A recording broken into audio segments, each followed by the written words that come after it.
Viewers, এই ভিডিওতে দেখুন আমার গাছগুলো কি পরিমাণে ঝাঁকড়া হয়েছে আর গাছগুলিতে ফুল ফুটেছে দেখার মতো।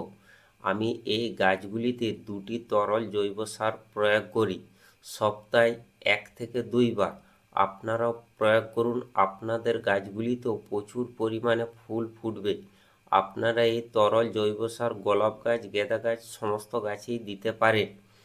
তরল জৈব সার দুটি কি কি সেই নিয়ে এই ভিডিওতে আমি বিস্তারিত আলোচনা করব।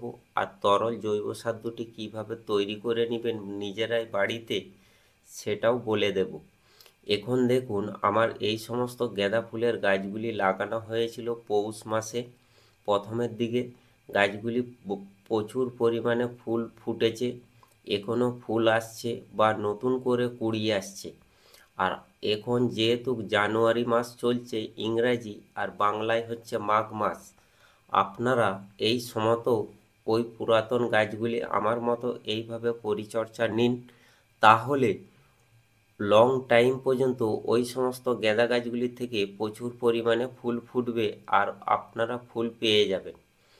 আমি ওই সমস্ত গাঁদা গাছগুলির থেকে একটি গাছ টব সমেত আলাদা করে নিয়েছি, যে আমার গাছগুলো কীভাবে হাড় ভাঙা গাঁদা ফুল ফুটেছিল সেটা আপনাদের দেখানো বা বোঝানোর জন্য।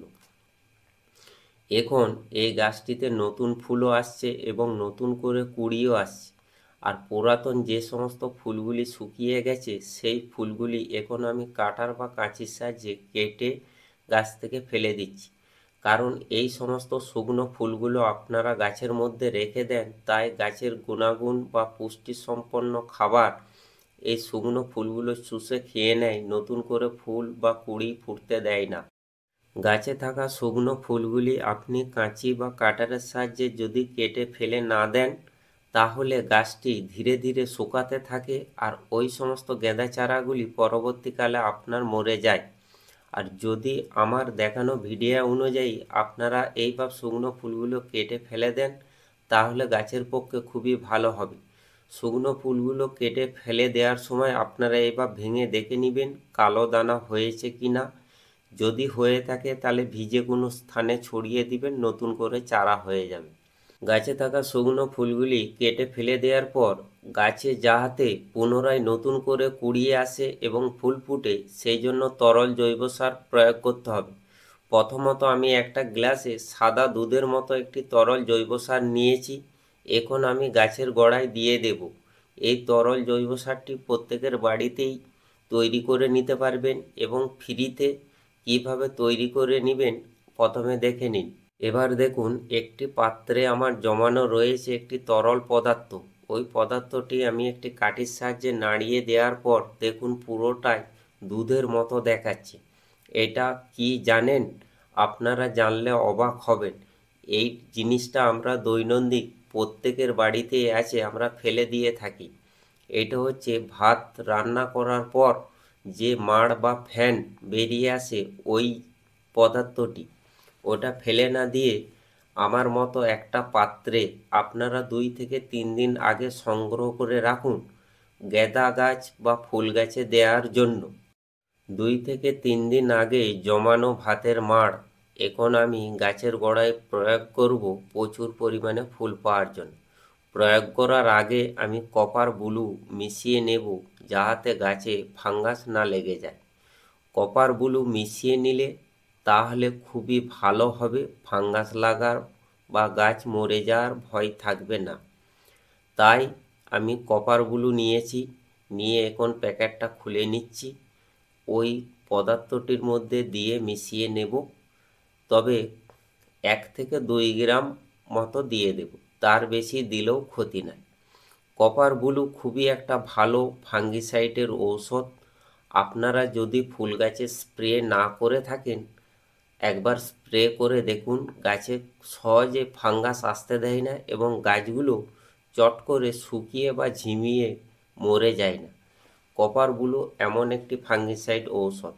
সেই জন্য আমি ভাতের মাড় সংগ্রহ করে যেই তরল জৈব সারটি তৈরি করে গাছের গোড়ায় দিই, গাছে যাতে ফাঙ্গাস না লাগে এই ভাতের মাড় থেকে, সেই জন্য আমি কপার ব্লুটা মিশিয়ে নিলাম আর আপনাদেরকেও ভিডিওর মাধ্যমে পরামর্শ দিয়ে দিলাম। এই পদ্ধতিতে আপনারা এরকমভাবে তৈরি করুন আর গাছের গোড়ায় দিয়ে দিন। এবার আমি একটা গ্লাস নিয়েছি, 1 গ্লাস ডুবিয়ে নিলাম ওই তরল জৈব সারটি, যেটি এখন তৈরি করলাম, গাছের গোড়ায় সরাসরি প্রয়োগ করে আপনাদের দেখাচ্ছি। আপনারা এই নিয়মে প্রয়োগ করুন, প্রচুর ফুল ফুটবে ওই সমস্ত গাছ থেকে। এটা হলো প্রথম তরল জৈব সার। এবার দ্বিতীয় তরল জৈব সারটি দেখে নিন, গ্লাসে রয়েছে, হলদেটে রঙের দেখাচ্ছে বা হলদে ভাব, গাছে প্রয়োগ করে দিলাম।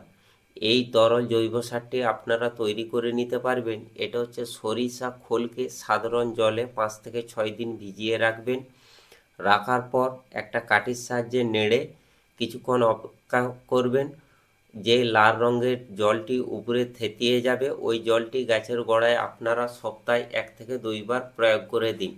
যে সমস্ত বন্ধুরা সার্ভিস বা চাকরি সূত্রে বাইরে থাকেন, সপ্তাহে শনিবার রবিবার ছুটি পান, ওই দুটো দিন আপনারা গাছের গোড়ায় এই তরল জৈব সারগুলি দিতে পারেন।